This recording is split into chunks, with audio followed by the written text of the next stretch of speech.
Kim Kardashian permanently damaged Marilyn Monroe's iconic dress. Marilyn Monroe's famous dress that she wore when singing Happy Birthday Mr. President to John F. Kennedy in 1962 has suffered permanent damage after Kim Kardashian wore the fragile garment to the 2022 Met Gala. How do we know? Well, Scott Fortner, a collector who assists in authenticating and verifying memorabilia that is exclusively related to Marilyn Monroe, shares photographs of the dress in a blog post after Kim had returned it, which appeared to show stretched fabric and missing crystals on the back.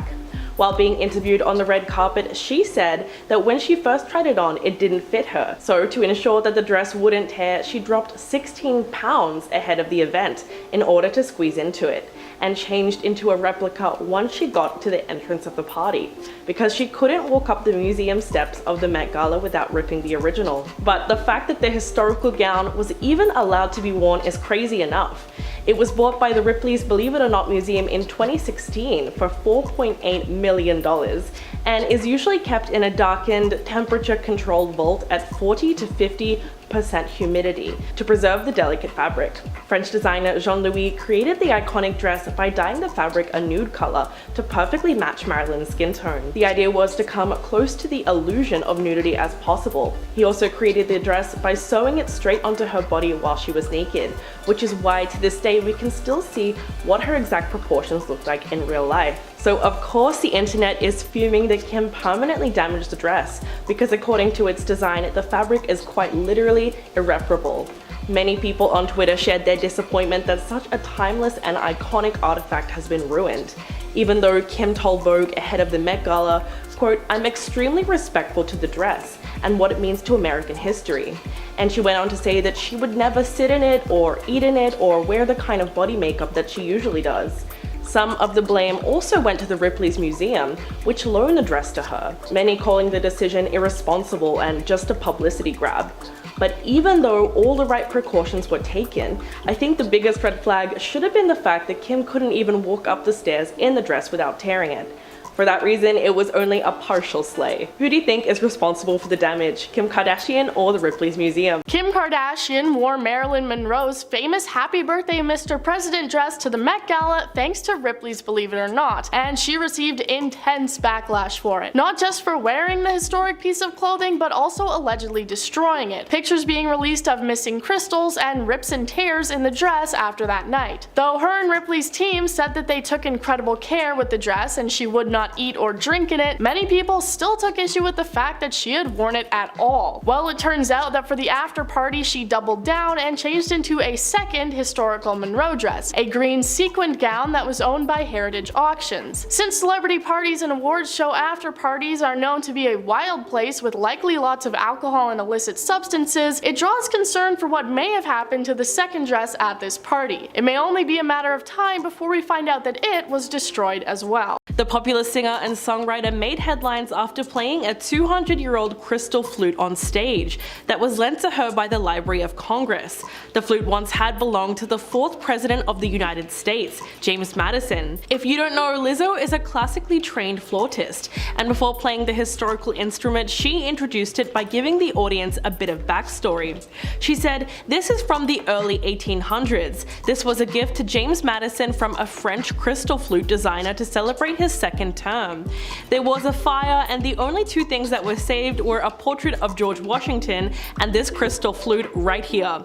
I am the first person to ever play it, so you're about to hear what it sounds like for the first time. Thank you to the Library of Congress for preserving our history and making history cool. History is freaking cool, you guys." She then went on to play a beautiful melody with the flute and then started twerking on stage, before ending the song and returning the flute back to its handler. All in all, it was a very classic Lizzo performance, as she has been known to combine her talents on stage and twerk while playing the flute at her concerts. So why did this specific performance cause mass outrage? Well, most of the backlash that Lizzo received came from conservatives, who claimed that she desecrated the sacred instrument by twerking at the same time while she was playing it, which would clearly take a whole lot of skill for anyone to pull off.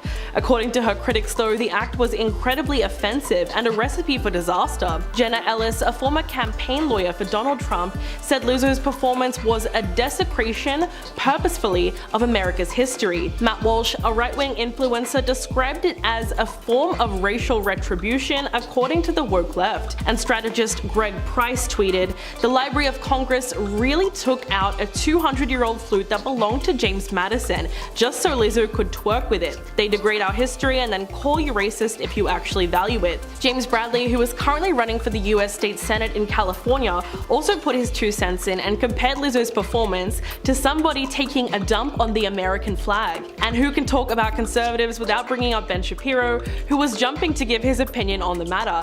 He framed the singer's actions as deliberately provocative and put the blame on her for the reactionary backlash. Of course, the mob of hate online inspired a counter-mob on Twitter, as many people came to Lizzo's defense and created memes about the situation. They questioned why such an obscure historical item would inspire so much rage. One of the hosts from The View, Sunny Hostin, gave her own take on the extreme backlash. She said, "You have some people on the right who said that the Library of Congress really took out this 200-year-old flute that belonged to James Madison just so Lizzo could twerk with it, and that would degrade our history."